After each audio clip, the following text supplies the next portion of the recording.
Hello बच्चों, मेरा नाम डॉक्टर प्रशांत कुमार देसाई है। I am associate professor in Lachoo memorial college of science and technology, autonomous pharmacy wing, Jodhpur. बच्चों, आज हम जो एक टॉपिक के बारे में डिस्कस करेंगे जो कि माइक्रोस्कोपी से रिलेटेड है, और आज जो हम माइक्रोस्कोपी करेंगे उसमें हम डिस्कस करेंगे ट्रांसफर सेक्शन। जो प्लांट पार्ट हम जो यूज़ कर रहे हैं उसका नाम है फेनल फ्रूट। तो आज का जो टॉपिक है वो हमारा है transfer section of fennel fruit. Fennel fruit के ट्रांसफर सेक्शन को काटा जाएगा। उसको जब काटने के बाद जब हम माइक्रोस्कोप के अंदर देखते हैं तो हमें इस प्रकार का इंटरनल सेलुलर स्ट्रक्चर जो है उसको दिखाई देता है। जब हम इंटरनल सेलुलर स्ट्रक्चर के बारे में बात करते हैं तो इसका मतलब क्या है कि जो सेल्स का जो अरेंजमेंट है वो हम नेकेड आई से नहीं देख सकते। तो उसके लिए हमें ट्रांसफर सेक्शन काटना पड़ेगा, और उसके लिए जो इंस्ट्रूमेंट की जरूरत पड़ती है उसका नाम होता है माइक्रोस्कोप, और इसमें भी हम कंपाउंड माइक्रोस्कोप को यूज़ करते हैं। जब हम कंपाउंड माइक्रोस्कोप के अंदर देखते हैं तो जो ट्रांसफर सेक्शन काटा गया है उसके अंदर हमें डिफरेंट टाइप की सेल्स का अरेंजमेंट पाया जाता है, और उसी की स्टडी आज हम इसके अंदर करेंगे। आज का जो प्लांट पार्ट है जो हमारा वो है हमारा फेनल फ्रूट। बच्चों, फेनल फ्रूट के आगे एक वर्ड लिखा गया है जिसका नाम है मैरीकार्प। मैरीकार्प होता क्या है? एक बोटैनिकल टर्म है। इससे पहले एक वर्ड को और देखते हैं, समझते हैं, जिसका नाम होता है क्रीमोकार्प। क्रीमोकार्प। अब ये क्रीमोकार्प और मैरीकार्प में क्या रिलेशन है, ये बोटैनिकल टर्मिनोलॉजी के बीच में क्या डिफरेंस होता है, इसके लिए हमें थोड़ा बहुत मॉर्फोलॉजी पढ़नी पड़ेगी। जैसे कि ये सपोज कीजिए ये एक डायग्राम जो है हमारा,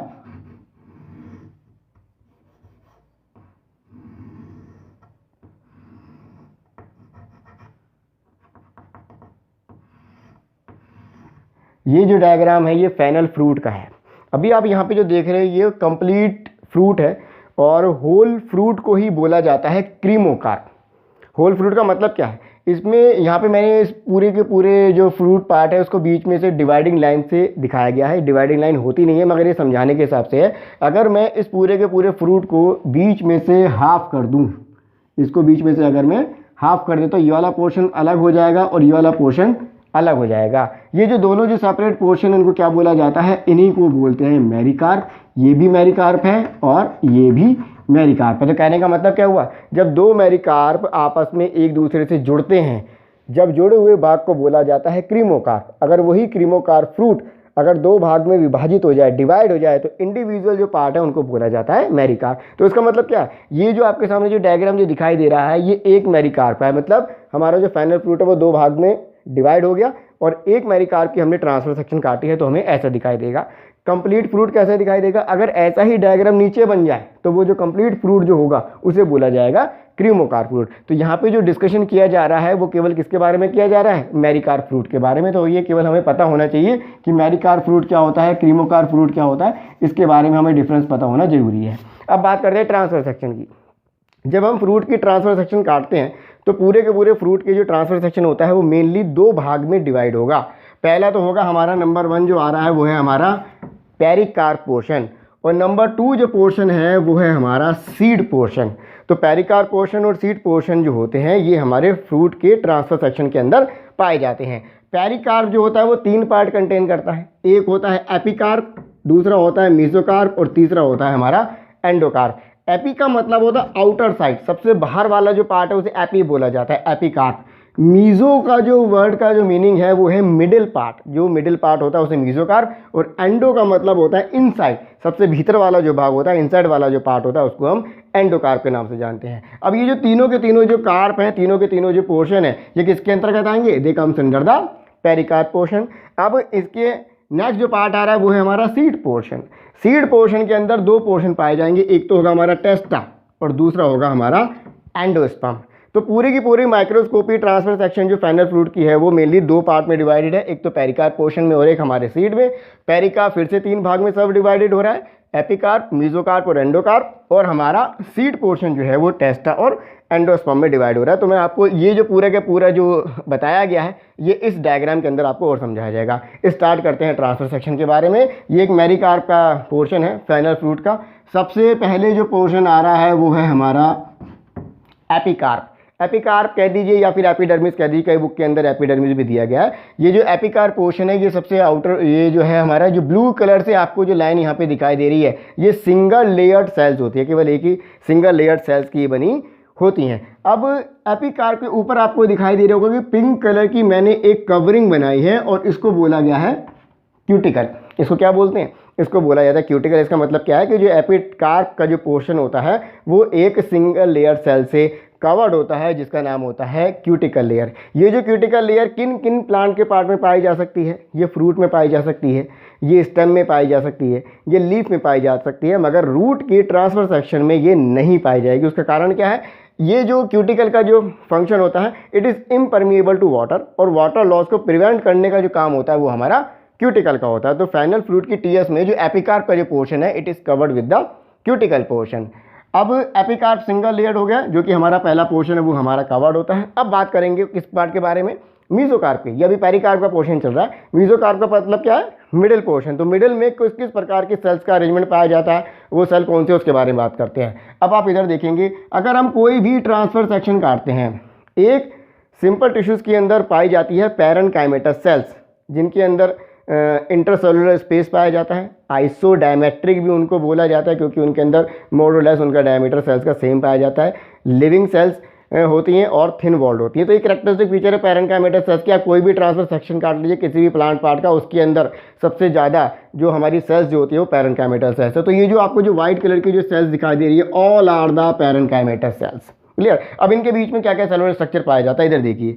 ये हमारे जो पिंक कलर के जो स्ट्रक्चर हैं इसको बोला गया है जाइलम। ये हमारी जाइलम है। क्लियर?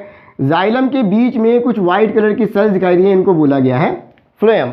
जाइलम जो होती हैं वो है हमारी लिग्निफाइड सेल्स हैं, और फ्लोएम जो होती हैं वो हमारी होती हैं नॉन लिग्निफाइड। इसका मतलब क्या हुआ? इसका मतलब है कि जो जाइलम है उसके अंदर लिग्निन सेलुलर कंपोनेंट प्रेजेंट रहेगा, और फ्लोएम जो होता है उसके अंदर लिग्निन प्रेजेंट नहीं रहता, इसलिए वो नॉन लिग्निफाइड सेल्स कहलाती हैं। जाइलम और फ्लोएम जो होती हैं वो क्या कहलाती हैं? They are responsible for the making the structure vascular bundle. Vascular bundle की फॉर्मेशन जाइलम और फ्लोएम के साथ ही होगी। एक बात और, जितने भी हमारे जो वैस्कुलर बंडल हैं, अगर हम मेरिकार्प वाले पोर्शन के अंदर बात करते हैं तो इसके अंदर 5 वैस्कुलर बंडल्स पाए जाते हैं। वैस्कुलर बंडल कितने होंगे? वैस्कुलर बंडल जो मेरिकार्प में पाए जाएंगे वो होंगे 5 इन नंबर। 5 इन नंबर कैसे? 1 2 3 4 एंड 5। ये 5 वैस्कुलर बंडल हैं जो मेरिकार्प में पाए जाते हैं, और इनकी जो लोकेशन होती है वो होती है प्राइमरी रीजिस की तरफ। प्राइमरी रीजिस मॉर्फोलॉजी में जब हम फाइनल के पढ़ते हैं तो उसमें 5 प्राइमरी रीजिस पाई जाती हैं, और ये प्राइमरी रीजिस क्या कंटेन करते हैं? They contain the arrangement of vascular bundles. तो फाइनल की फ्रूट में 5 प्राइमरी रीजिस हैं, और इन्हीं 5 प्राइमरी रीजिस के अंदर आपको क्या दिखाई दे रहे हैं? Vascular bundle. आप इधर देखिए, ये भी वैस्कुलर बंडल्स हैं, ये भी वैस्कुलर बंडल हैं, ये भी वैस्कुलर बंडल, ये वैस्कुलर बंडल और ये वैस्कुलर बंडल। जो उभार वाला जो पोर्शन है उसी के अंदर वैस्कुलर बंडल बनाए, इन दोनों के बीच में वैस्कुलर बंडल नहीं बनाए हैं। क्योंकि ये सब के सब हमारी प्राइमरी रीजिस है। 5 प्राइमरी रीजिस पाई जाती है और 5 ही इनके अंदर वैस्कुलर बंडल पाए जाते हैं। ये हो गई हमारी वैस्कुलर बंडल की कहानी। अब बात करते हैं कि जो वैस्कुलर बंडल होते हैं ये एक बहुत ही स्पेसिफाइड टाइप की सेल से कवर्ड होते हैं, जिनका नाम होता है reticulate lignified parenchymatous cells. Reticulate lignified parenchymatous cells, ये वो सेल्स है पैरेनकाइमेटस सेल्स जिसके अंदर लिग्निन सेलुलर कंपोनेंट की प्रेजेंस पाई जाती है। ये हो गए हमारे 5 रेटिकुलेट लिग्निफाइड पैरेनकाइमेटस स्ट्रक्चर जो होता है वो भी पाए जाएंगे। किस संख्या में? कितनी संख्या में? 5। क्यों पाए जा रहे हैं 5 संख्या में? क्योंकि हमारे वैस्कुलर बंडल कितने थे? वैस्कुलर बंडल थे 5। उनकी लोकेशन कहाँ पे थी? प्राइमरी रीजिस के अंदर। तो ये किसको कवर कर रहे हैं? वैस्कुलर बंडल को। कौन कवर कर रहा है? Reticulate lignified parenchymatous cells. तो ये भी हमारी रेटिकुलेट लिग्निफाइड पैरेनकाइमेटस सेल्स की संख्या नंबर के बेसिस 5 होगी, मगर ये बहुत सारी सेल्स जो होती हैं ये हमारी वैस्कुलर बंडल को कवर करके रखती हैं। अब बहुत इंपॉर्टेंट स्ट्रक्चर आ रहा है जिसकी वजह से ये जो फाइनल ड्रग है, फाइनल फ्रूट है, ये वोलेटाइल ऑयल कंटेनिंग ड्रग के अंदर पाई जाती है। वो कैसे है कि यहाँ पे जो आपको जो येलो कलर की जो सेल्स दिखाई दे रही हैं इनको बोला जाता है बच्चों विटे। इन्हें क्या बोलेंगे? विटे। ये हमारी साइजोजिनस ऑयल ग्लैंड्स होती हैं जिनके अंदर वोलेटाइल ऑयल प्रेजेंट रहता है। अब इनके नंबर स्पेसिफिक है। अब आपको यहाँ पे कितने विटे दिखाई दे रहे हैं? 1 2 3 4 5 और 6। इसका मतलब 6 विट्टे इसमें प्रेजेंट रहते हैं। अब इनकी लोकेशन के बेसिस पे इनको डिफरेंशिएट करते हैं। इधर देखिए, ये जो ऊपर वाला जो पोर्शन है इसको बोला जाता है डॉर्सल सरफेस, ऊपर वाला सरफेस, और ये जो अंदर वाला जो सरफेस है इसको बोला जाता है वेंट्रल सरफेस या फिर कॉमिस्यूरल सरफेस। अब इधर देखिए 1 2 3 4, ये जो 4 विट्टे हैं ये हमारे कहाँ पे लोकेटेड है, डॉर्सल पार्ट पे, और ये जो 5 और 6 नंबर के जो रिमेनिंग 2 विट्टे हैं ये कहाँ पे प्रेजेंट है, वेंट्रल सरफेस पे। तो डॉर्सल सरफेस पे 4 और वेंट्रल सरफेस पे 2 विट्टे प्रेजेंट, और टोटल कितने होंगे, they contain the 6 Witte. Clear. तो ये हमारे विट्टे वाली बात हो गई कि विट्टे इनके अंदर 6 विट्टे पाए जाते हैं। तो मीजोकार्प के अंदर यही पोर्शन पाया जाएगा, starting from the spongy parenchymatous cells and end up to the vittae portion. अब बात करते हैं अपने नेक्स्ट पार्ट की, जिसका नाम क्या है, एंडोकार्प। एंडो का मतलब क्या होता है, इनर पोर्शन। तो ये जो एंडोकार्प है, ये जो आपको ग्रीन कलर की सेल्स, ये जो लेयर दिखाई दी है, ये है हमारी एंडोकार्प। इसमें जो सेल्स का जो अरेंजमेंट होता है वो परक्वेटरी टाइप का होता है। इसका मतलब क्या है, सेल जो होती है पैरेलली अरेंज होती है और किसी भी डायरेक्शन में उनको लोकेशन उनकी पाई जाती है, इसलिए उनको परक्वेटरी सेल्स का अरेंजमेंट के नाम से भी जाना जाता है। ये हो गई हमारी एंडोकार्प। तो बच्चों यहाँ पे 3 हमारे स्ट्रक्चर आ गए। नंबर 1 आ गया हमारा एपिकार्प, ये जितना भी पोर्शन है विट्टे तक का, स्पॉन्जी पैरेन्काइमेटस से विट्टे तक का, ये हो गया हमारा मेसोकार्प का पोर्शन। और नंबर जो 3 आ रहा है वो है हमारा एंडोकार्प। और ये किस स्ट्रक्चर की फॉर्मेशन कर रहा है, this is responsible for the making the structure of the pericarp portion. अब बात करेंगे नेक्स्ट पोर्शन की।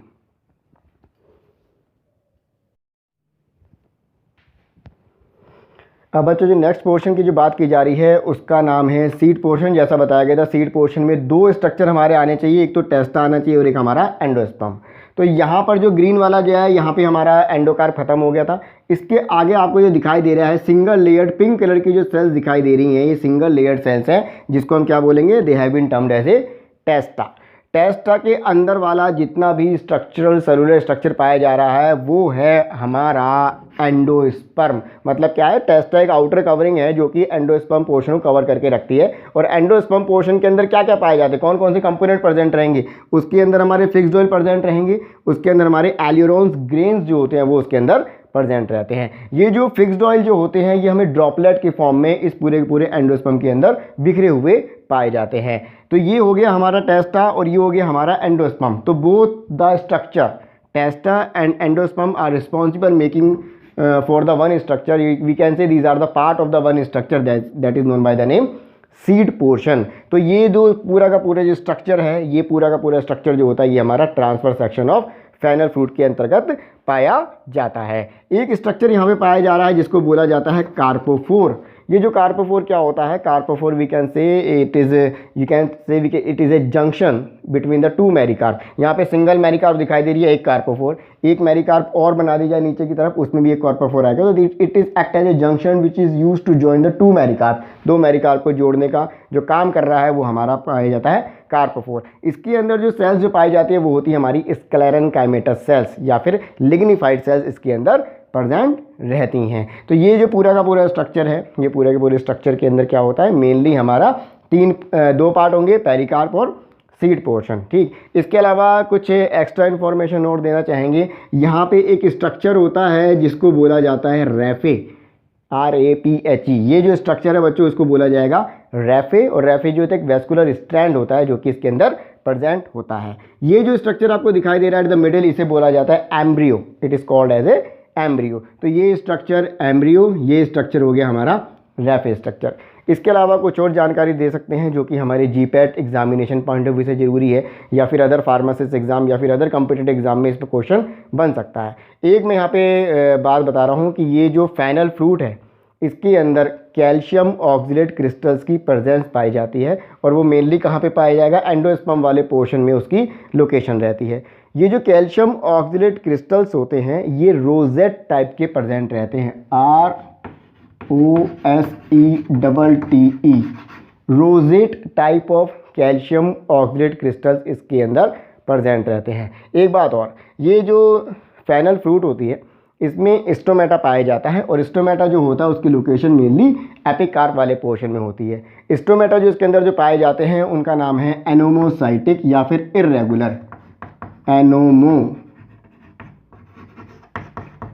साइटिक या फिर इरेगुलर स्टोमेटा की प्रेजेंस इनके अंदर पाई जाती है। तो ये कुछ एक्स्ट्रा इन्फॉर्मेशन है regarding the calcium oxidate crystals regarding the stomata, ये आपको याद रखना है, जिससे कि क्वेश्चन अगर बनता है तो हमें उसके बारे में पता हो। अगर ब्रीफली अगर इसको समझा जाए तो मेनली फ्रूट के दो पार्ट रहेंगे, पेरिकार्प पोर्शन और सीड पोर्शन। पेरिकार्प पोर्शन के अंदर हमारे तीन पोर्शन आएंगे, एपिकार्प, मेसोकार्प और एंडोकार्प पोर्शन, और सीड वाले पोर्शन के अंदर दो आएंगे, टेस्टा एंड एंडोस्पर्म। इनकी जो नंबरिंग है वो इसी तरीके से रखिएगा, इनके नंबरिंग के सीक्वेंस में चेंज मत करना। आप ऐसा नहीं कर सकते एंडोकार्प पहले लिख दे और फिर आप एपिकार्प सबसे लास्ट में लिख दे, तो वो हमारा सीक्वेंस गलत हो जाएगा। तो आपका जो सीक्वेंस हो इसी तरीके से होना चाहिए, उसी तरीके से सीड में टेस्टा और एंडोस्पर्म होने चाहिए। तो ये जो सीक्वेंस है ये हमारे ट्रांसफर सेक्शन में आपको सीरीज वाइज ही यहाँ पे दिखाई दे रहा है। तो यहाँ पे अगर हम मेनली अगर डिस्टिंग्विश फीचर्स के बारे में बात करते हैं, एक तो presence of vittae is most important thing.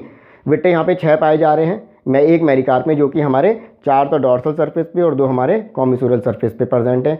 Witte containing the साइजोजिनस gland, जिनके अंदर वोलेटाइल ऑयल प्रेजेंट रहता है। इनके होने की वजह से ये जो फाइनल फ्रूट है ये हमारा वोलेटाइल ऑयल कंटेनिंग ड्रग के अंदर पाया जाता है। वैस्कुलर बंडल जो होते हैं वो lignified reticulate lignified parenchyma cell से घिरे हुए होते हैं। वैस्कुलर बंडल की जो लोकेशन होती है वो कहाँ पर होती है, हमारी प्राइमरी रिजिस पे। तो ये जो उभार है, ये जो ऊपर की तरफ बने हुए माउंटेन लाइक स्ट्रक्चर है, इनको प्राइमरी रिजिस बोला जाता है। प्राइमरी रिजिस 5 होंगी और 5 ही हमारे वैस्कुलर बंडल पाए जाते हैं। तो ये कुछ कैरेक्टरिस्टिक फीचर है calcium oxidate crystal rosette type के, और स्टोमेटा जो होते हैं वो एनोमोसाइटिक या फिर इरेगुलर टाइप के स्टोमेटा पाए जाते हैं। तो बच्चों ये जो आज का जो ट्रांसफर सेक्शन था फाइनल फ्रूट का, यहाँ पे कंप्लीट करते हैं। I hope you like the lecture. और कोई भी अगर आपकी क्वेरीज हो आप यूट्यूब पे जो कमेंट बॉक्स है वहाँ पे आप इसको लिख दीजिएगा। I will try to solve the queries. Thank you very much.